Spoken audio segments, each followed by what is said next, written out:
welcome to Small College Coaching Searches. This is more so to hopefully help out institutions and also candidates looking to get jobs at smaller colleges, specifically the Division III level. Division One, Division Two, JUCO, NAIA. I understand those worlds to a degree, but I didn't live in those. And obviously, at the higher levels, Adam Nelson, who was on episode 63 from Hoop Dirt, does a great job providing the list of search firms that are out there that help the higher levels. And there are some that work with smaller levels, like Jamie Beckler has a Beckler search that works with smaller schools and things like that. So I just thought, having 12 years of college coaching experience at the Division III level in basketball and tennis, sitting on different committees for volleyball, men's volleyball, men's hockey, women's soccer, women's basketball, track and field, to name a few, and working in IT and admissions and sports information in different departments on campus, getting to interact with presidents and VPs and athletic directors, I thought it'd be kind of interesting to just sit down. And so about 9:30 last night, I was just kind of scribbling out thoughts from literally from an institution standpoint and a candidate standpoint of, what ideally this would look like or how you can kind of prepare for things. And for people that might not be aware, Division III has 430 institutions out there, the largest in terms of any NCAA division, obviously out there. And what people maybe on the outside don't realize is that there's kind of different segments to Division III, not literally, but in terms of when you're in it. It's not apples to apples for all 430. Some have a little bit more than others. Some have different constraints in terms of budgets and things like that. But I do think it is the greatest level for kids playing for the love of the game. And, I kind of break it down into four different areas. One, high academic institutions, the, University Athletic Association, which travels for different conference games across the country. And then you have your larger public institutions, like the WIAC and the SUNY, the WIAC in Wisconsin, the SUNY schools out in New York. Private institutions, kind of the third tier, which are healthy endowment and healthy enrollment institutions. So these could be like the College Conference of Illinois and Wisconsin, the CCAW, or other schools kind of sprinkled all over the country. And then you have like the fourth tier, which is the private institutions that are enrollment driven, small endowments that are truly counting on every single student and credit to come through. And in the last handful of years, we've seen 5 institutions, at least in the Midwest, close. And, Holy Family in Manitowoc, Wisconsin, Finlandia and Hancock, Michigan, Northland College up in Asheville, Wisconsin, Cardinal Stritch just outside the Milwaukee area, and Iowa Wesleyan in Mount Pleasant, Iowa, have all closed. And so, this insight is to hopefully help institutions, if anybody listens to it, to help their searches, as well as candidates who are applying for jobs at their spot. So really, this is kind of from an institution standpoint. Like everything, life is not black and white. There's some gray area, right? So I'm not saying this is a blanket statement and every single Division III is the smaller school has to do this. But really, there's some people out there that do a great job with their searches, right? They make the right hires, and they truly know what's best for their programs, and they find the right fit. However, I think there's a lot of institutions out there, again, smaller school-wise, that just think when you post a job, people are going to just apply and the right candidates are going to show up to your door, right? Put on the NCAA marketplace, maybe throw it on a hoop dirt or something like that, and people are just going to show up.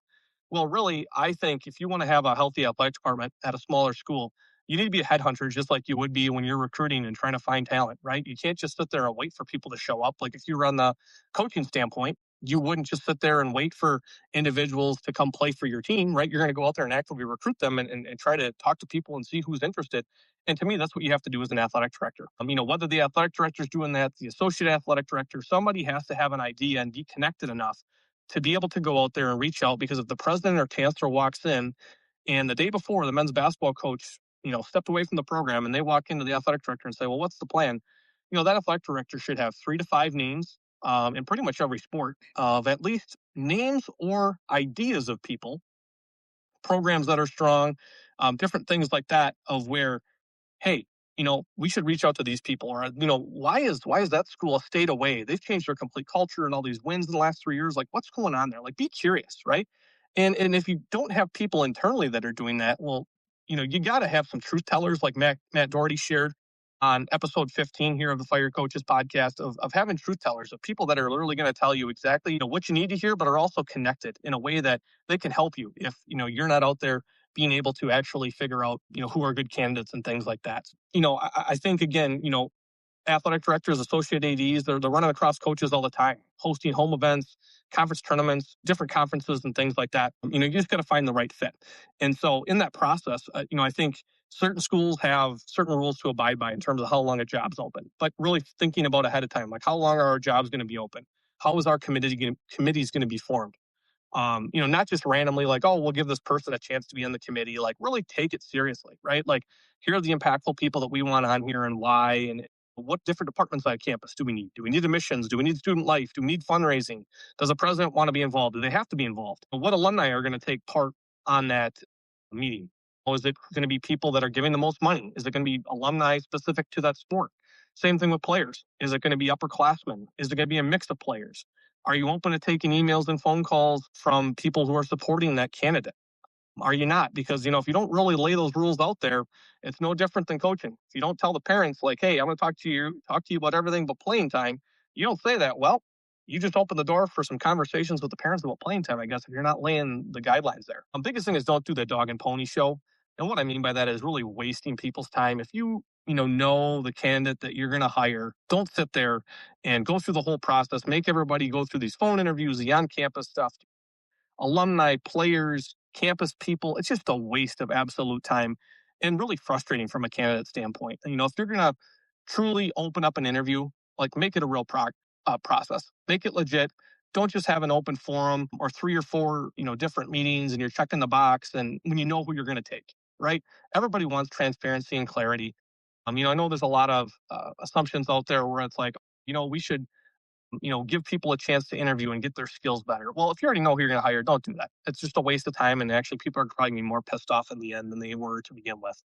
How many phone and Zoom interviews you're going to do, in the process of jobs, how many you're bringing to campus, how many times are they coming to campus? Really keep the format consistent as well, too. I've seen at places where some job gets an open forum and they have 3 to 4 meetings and they have lunch and they're meeting the VPs and all this stuff. And then another job is open and they meet the athletic department and maybe admissions and that's it.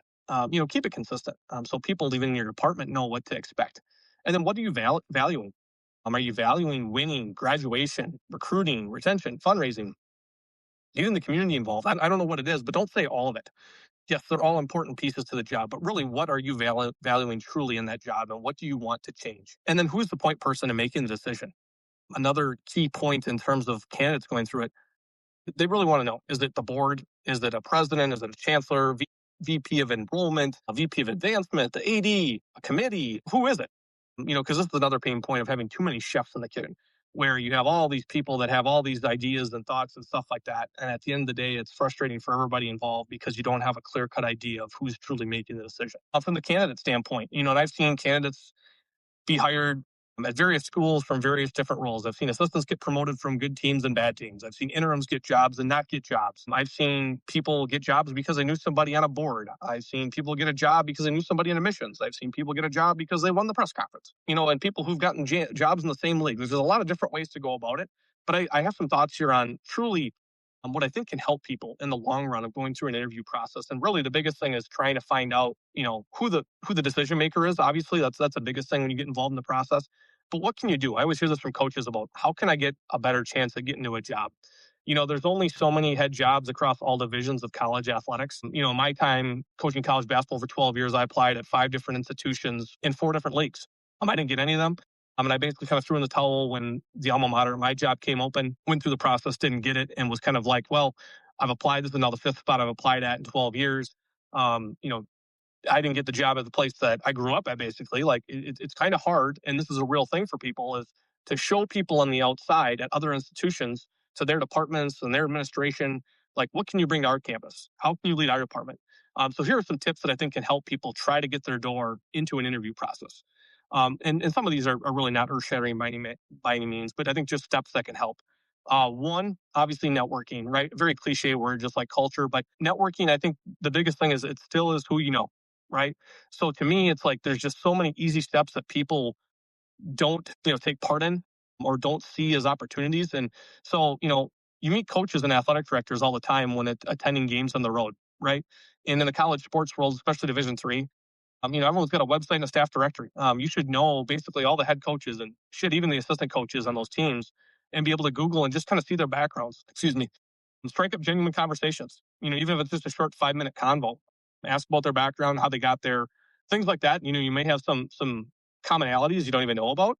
And most importantly, follow up. Touch base with email, say it was good to meet them. Same thing when you're working home athletic events and you're doing game administration. You run into head coaches and assistant coaches from other programs, who are going to be head coaches someday. They're going to be in administration. They're going to be manning up committees. How do you follow up with them to stay in touch? Reach out to coaches and athletic directors across the country that you come across interesting articles on. I did that in my career. This was probably early 2010s, things like that. I had reached out to a college football coach. There was an article about how he was such a savant at the Division III level and kind of working his way up. Reach out to him. He got back to me, and he's currently a head coach, Division I FBS coach, head coach for college football.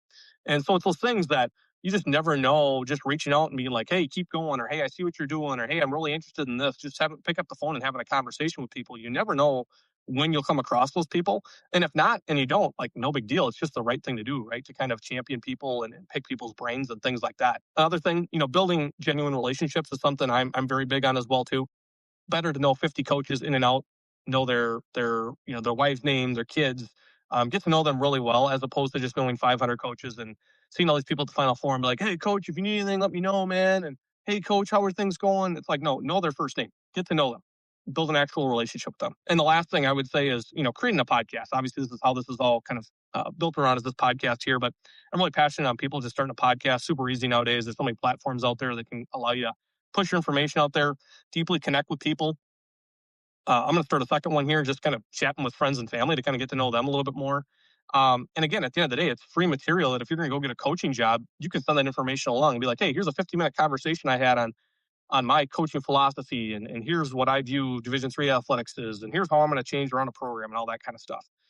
Second point would be sharing. I've shared articles in the past with coaches that were in my league, which I know a lot of people would probably look at and be like, "Why would you share information with someone in your league?" Well, again, if you develop close, trustworthy relationships with people, we're all going through the same battle. And at the end of the day, people need to use that information and still put it into action. But I shared information with a coach one time, and 3 years later, he reached out to me and was like, "Hey, I got an assistant opening. What do you think?" It's things like that, again, you never know where relationships are going to go. And if you can literally be helpful to people, I think that's really big. Being consistent and persistent is the biggest thing. I talked about follow up on all these different things here with, meeting coaches and following up with them. It's amazing how many people struggle to literally follow up and stay persistent at things. I mean, whether it's a recruiting visit, right? Are you sending a handwritten note? Well, same thing. When you visit a campus, are you mailing a handwritten note? Are you emailing people and telling them thank you? It's the easiest thing, but it is unbelievably amazing. And all the different jobs I've had, where I've been on hiring committees for different jobs, just the lack of follow up. It's honestly embarrassing in 2026, but again, an easy way for people to get ahead. Um, I think get better techniques on how you can do things on a daily basis. Journaling, right? We all have seasons we go through with different teams, and how many practices and games and everything, and all these different thoughts. I mean, there's 100+ thoughts. But don't let these things just go by. Keep a document of them. In today's AI world, can easily summarize it for you. Uh, when you have interview questions, think about driving down the road, turn the radio off, ask interview questions to yourself going to a recruiting event. Like, how can I better answer interview questions? Listen to podcasts. How would you answer that question on a podcast? And it's not that you need to become a robot and have these things programmed in your head, but you have to be aware of them and not caught off guard by them when they come up. I'm actually developing a list of interview questions that I'll be sharing on the Fired Coaches podcast newsletter here soon. That'll be free, available to anybody that wants it. Create a failure resume. Another big thing I think is being able to talk about the adversity you faced in life, and whether that's personally or professionally, and how you bounce back from it. Everybody wants to know, right? And that's what this podcast is all about, like what happened to people and how they bounce back. Well, that's a big interview question as well, too. So you can be prepared to talk about that. Presenting, one thing that I never thought was true was the more you public speak, the better you get at it. And it's really true. I'm not perfect at it, but certainly got a lot better. Spend time on committees, help at admissions events, work camps, talk more on the floor, more on the field, get more of a chance to have a voice. And the last thing I'll say is, building a portfolio. I've talked with a coach recently in the last few weeks who was on a committee for a head coaching job at the Division III level. And he said no one had put a portfolio together. I don't know if this is a thing in the past. I don't know how people don't have one. It doesn't have to be 15 to 20 pages, but make it 10 pages. Show how organized you are, that you have a plan, that you've researched the school, and don't only create it, know it. You should be able to know it front to back, own it, be able to elaborate on the things you put in there. Hell, if you're really interested in the job and you're waiting for that thing to open, whether it's a place you used to work at, a place that's in your league, just a place that looks really cool, whatever it is, start putting those portfolios together already. Because when that job does come open, And if you're trying to get to be the 125, of those applications that have come through the door, well, how do I separate myself? Well, you don't have any ins. Shit, I would attach a portfolio, detailed everything front to back. What do you have to lose, right? You don't have any ins at that point. You're trying to make headway. You're trying to get your foot in the door. I guarantee no one's attaching a portfolio that's super detailed front to back and knows everything. And if you find that one or two people that are really impressed by that on the committee, that could be your chance to get your foot in the door. I got mine. Happy to share it for anybody who wants it. If you're still listening at this point, other interview things to go through. When you're a candidate, are you going to have people call and email for you, and how are you going to ask those individuals? Always have obviously questions to ask, right? If people on campus can't answer or hesitant on questions you ask, always be aware of that. Try to get people's feelings across campus on what the job is really like. Try not to ask people that are actively involved in the process that are interviewing you. Might be difficult if you're in a shirt and tie or dressed up in a suit, but really try to find out, why do people work there? Where's it going? What are the biggest pain points? Try to get the inside information. And then also, what is your plan? If you're an internal candidate, you don't get the job, are you going to stay or are you going to leave? What are kind of your next decisions there?